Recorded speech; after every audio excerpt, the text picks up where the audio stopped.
जब हमने होश संभाला उस समय से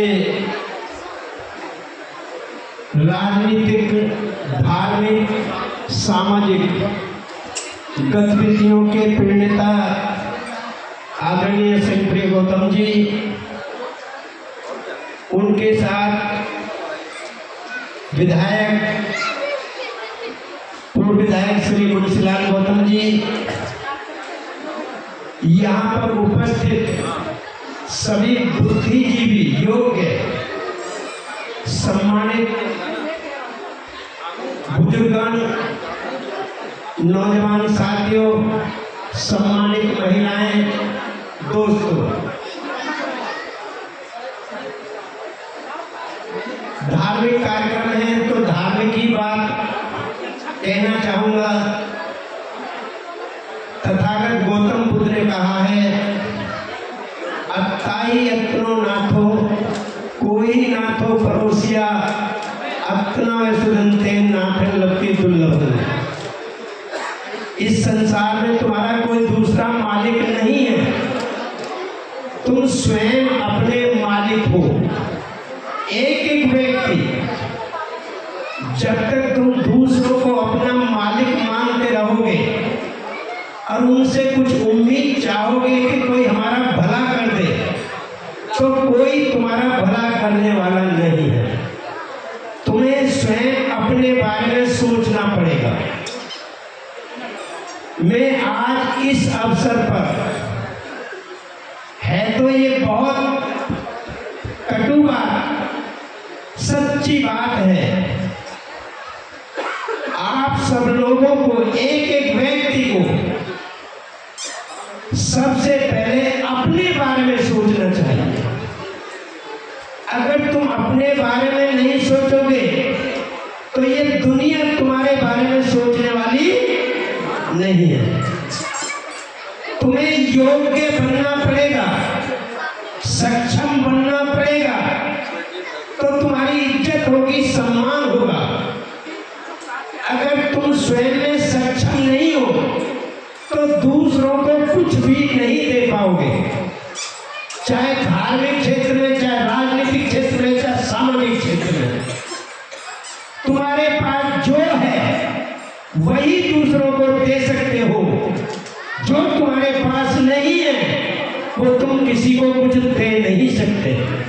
ज्ञान है तो ज्ञान बांट सकते हो, धन है तो धन बांट सकते हो, ताकत है तो ताकत बांट सकते हो। आपके पास कुछ होना चाहिए। भगवान बुद्ध के पास अगर था तब उन्होंने छोड़ा, घर छोड़ा, राजपाट छोड़ा, ताज छोड़ा। उनके पास था, अनुभव था, उन्हें पता चल चुका था कि इस राजपाट में कुछ नहीं है, इस धन दौलत में कुछ नहीं है। उन्होंने कहा, पुत्ता मत्थी धन मत्थी इति बालो विहंती, अत्ताई अत्नो नत्थी, कुतो पुत्रो कुतो धन। यानी जो ऐसा सोचते रहते हैं, ये मेरा पुत्र है, ये मेरा धन है, अरे जब तुम स्वयं अपने नहीं हो तो कैसा पुत्र और कैसा धन। इसलिए उन्हें वृद्धि की तरफ जाना पड़ा और समाज को संदेश देने के लिए, सही रास्ता बताने के लिए उन्होंने 6 साल कठोर तपस्या के बाद ज्ञान अर्जित किया और आपको ज्ञान दिया। उन्होंने कभी नहीं कहा कि तुम मेरी पूजा करो, उन्होंने कभी नहीं कहा कि तुम मुझे कुछ दो, बल्कि उन्होंने कहा तुम अपना कल्याण करो, सही रास्ते पर चलो, आचरण करो। बुद्ध का धम्म आचरण का धम्म है। अगर हम आचरण नहीं करते तो फिर हम बुद्धिस्ट नहीं हो सकते।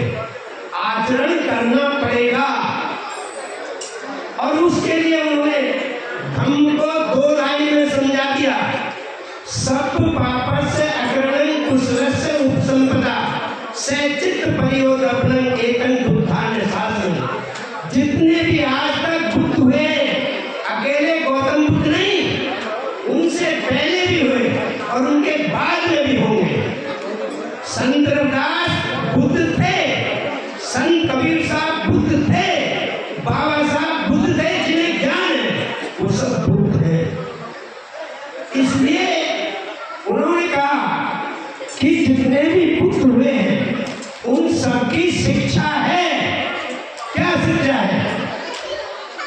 कुशल कर्म करना बंद करो और कुशल कर्म करना शुरू करो। मन को निर्मल रखो, यही धर्म है, यही आचरण है। अगर ये नहीं है तो फिर कुछ भी नहीं है। जो भी तुम समझते हो वो करते रहना।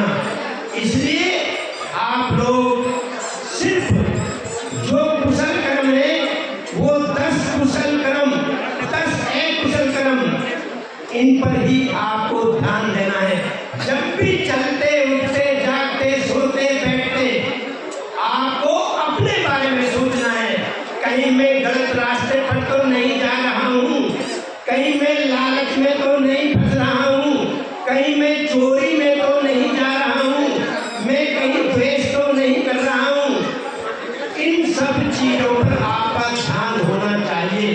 तो समझो आप सही रास्ते पर हैं।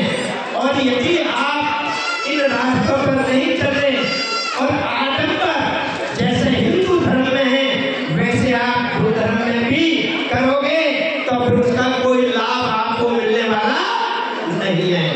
अंधविश्वास को खत्म करो। अंधविश्वास ही आपके पतन का कारण है। और इस देश के अंदर कोई तुम्हें सही रास्ते पर चलने नहीं देना चाहता। कहीं ना कहीं तुम्हारे सामने दो चीजें, एक लालच और एक डर, ये दो चीजें पैदा की जाती हैं। आओ बे आओ, हम तुम्हें ये देंगे वो देंगे, कुछ मिलने वाला नहीं है। या डराएंगे, लालच देंगे तुम्हें स्वर्ग मिलेगा, डराएंगे तुम्हें नरक मिलेगा। ना डरना है ना लालच में फंसना है। और हमें इस रास्ते को ध्यान से देखना है कि हमारे पूजनीय भंते जी, प्रज्ञा लक्ष्मी जी ने जो अपना पूरा जीवन, मेरी मुलाकात सन 80 में भंते जी से हुई थी। उस समय आप जो दूर मांगर में थे और वहां से लेकर आज तक मैं उनका हर तरह से सम्मान करता हूँ और उनकी हर बात का जो सही होती है उसका पालन करता हूँ। इसलिए आज आप सब लोगों से निवेदन है, अपने बारे में सोचो। शर्त यह है कि जब तुम ठीक हो जाओ तो फिर दूसरों के लिए जीवन जीना, अपने लिए मत जीना। यही मेरा संदेश है। धन्यवाद। जय भीम, जय भारत, नमो बुद्धाय। बहुत बहुत